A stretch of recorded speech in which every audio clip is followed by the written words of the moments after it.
Le Ghana sans son attaquant Madi Douaris blessé est en stage de préparation de 10 jours à Séville en Espagne pour la phase finale de la CAN 2015 depuis dimanche. Le sélectionneur du Ghana, l'Israélien Avram Grant, a réduit à 26 la pré-liste de 31 joueurs publiée le 24 décembre dernier. Sur cette nouvelle liste figurent des cadres tels que Asamoah Gyan, André Ayew, son frère Jordan, John Boy ou encore Jonathan Mensah. En revanche, les Black Stars, déjà privés du défenseur Kwadwo Asamoah, blessé au genou, devront se passer de Madi Douaris en raison également d'une blessure. Le Ghana vainqueur à 4 reprises de la CAN en 1963, 65, 78 et 82 évoluera dans le groupe C avec l'Algérie, l'Afrique du Sud et le Sénégal. Le coup d'envoi de la CAN 2015 est prévu pour le 17 janvier prochain en Guinée équatoriale.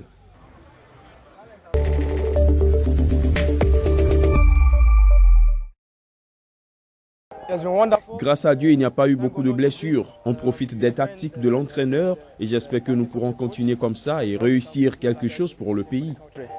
C'est la seconde fois que je rencontre l'entraîneur et nous apprenons beaucoup avec lui. C'est un super entraîneur, on rigole bien ensemble. Il nous fait prendre conscience que nous devons nous libérer et faire tout ce que l'on veut sur le terrain. Nous assimilons les tactiques et nous espérons que nous pourrons continuer comme cela, à assimiler rapidement pour pouvoir réussir le tournoi.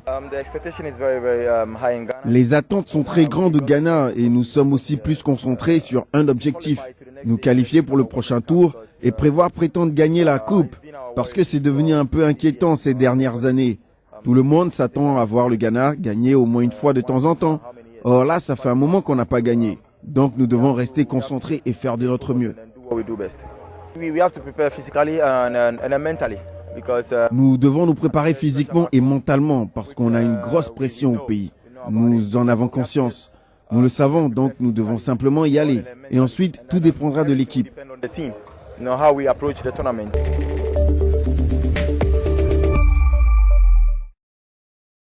Les Ivoiriens font figure avec les Algériens de favoris pour la CAN 2015, dont le coup d'envoi sera donné dans 2 semaines en Guinée équatoriale. Mais les éléphants auront fort à faire dans le groupe D avec le Cameroun toutefois orphelin de Samuel Eto'o, le Mali et la Guinée. L'Algérie reversée dans le groupe le plus relevé avec le Ghana, l'Afrique du Sud et le Sénégal et la Côte d'Ivoire, tombés dans une poule D compliquée, n'ont donc pas été gâtés par le tirage au sort de la CAN 2015. Les 2 grands favoris de la compétition peuvent se faire du souci, à commencer par les Fennecs algériens qui ont hérité d'un groupe C extrêmement ouvert. Les troupes de Christian Gourcuff qui espèrent revenir sur le devant de la scène continentale après leur beau parcours en Coupe du Monde peuvent trembler avec les Ghanéens, les Bafana Bafana et les Sénégalais d'Alain Giresse, même si les Lions de la Teranga n'ont pas franchi le premier tour depuis 2006. Ironie de l'histoire, la Guinée équatoriale, tête de série en tant que pays hôte, alors qu'elle avait été disqualifiée en phase éliminatoire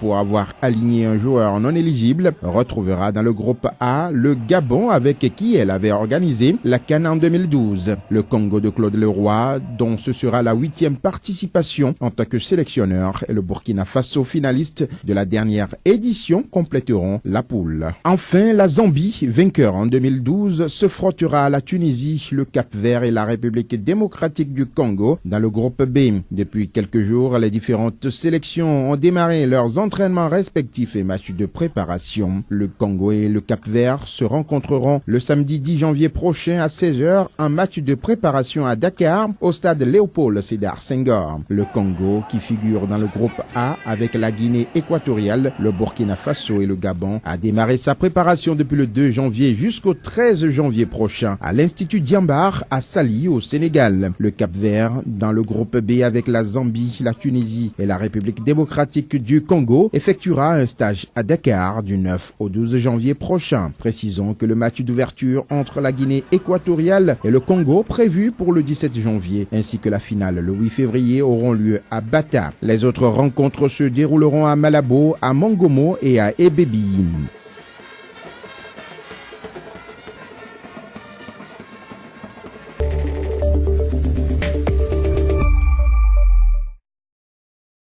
Le Portugais Cristiano Ronaldo et l'Argentin Lionel Messi, associés à l'Allemand Manuel Neuer, font figure de favoris pour être les 3 finalistes au Ballon d'Or 2014. Le Portugais et l'Argentin, présents depuis 7 ans sur le podium du Ballon d'Or, dont ils se sont partagés 6 fois la première place, paraissent encore incontournables pour celui qui sera attribué le 12 janvier prochain à Zurich. Déjà nommé joueur européen de la saison 2013-2014 par l'UEFA, le double Ballon d'Or Cristiano Ronaldo maintient toujours son infernal rythme statistique.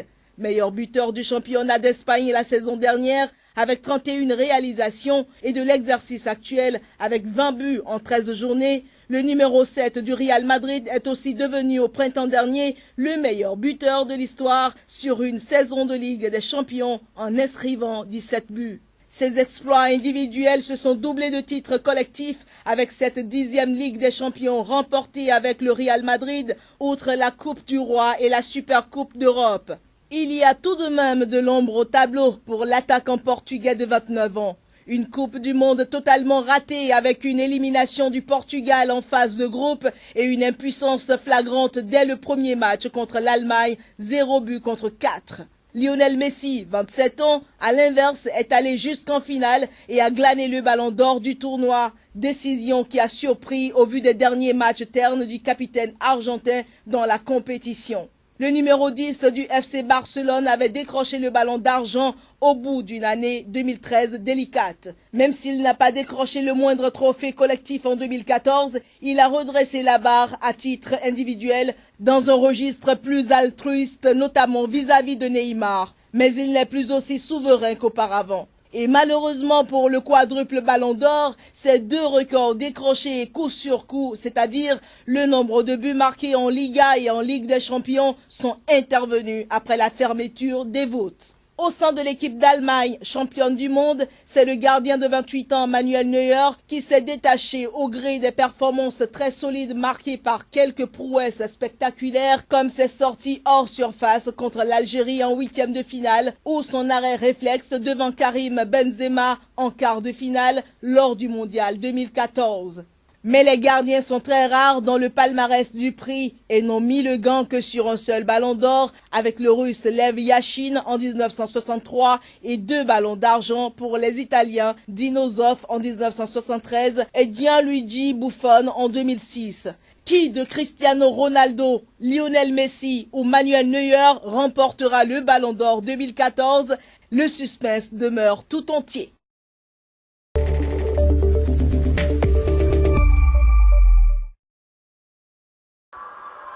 Dans son petit appartement à Albi, Stéphanie ne se lasse pas de revoir son but.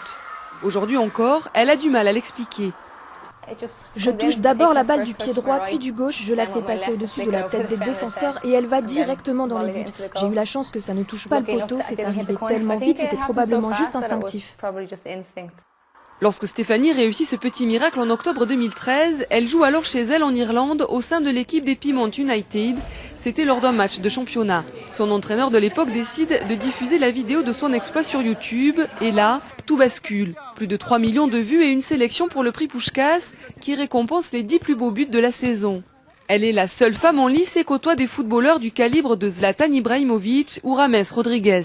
Un véritable rêve éveillé pour Stéphanie, qui joue aujourd'hui en France, dans l'équipe de l'ASPTT d'Albi, promue en première division.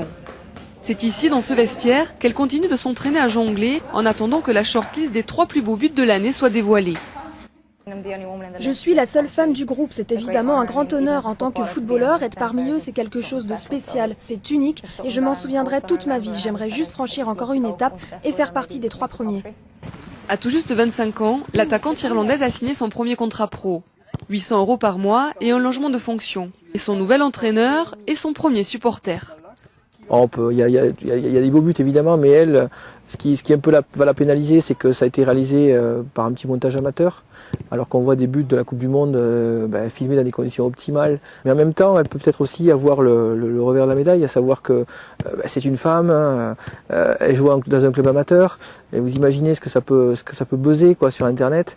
Et donc je pense qu'elle peut peut-être bénéficier de ça aussi, du fait qu'elle soit peu connue et que les gens aient envie d'un peu de changement, ça peut aussi l'aider. Créé en 2009, le prix Puskás n'a encore jamais récompensé de footballeuse.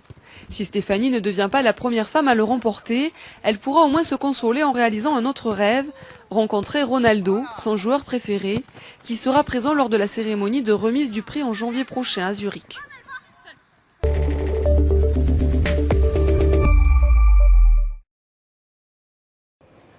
À 2 pas du premier stade au monde équipé d'un système de climatisation, les ouvriers apportent les touches finales à l'arène Ali bin Hamad Al Attiyah de Doha.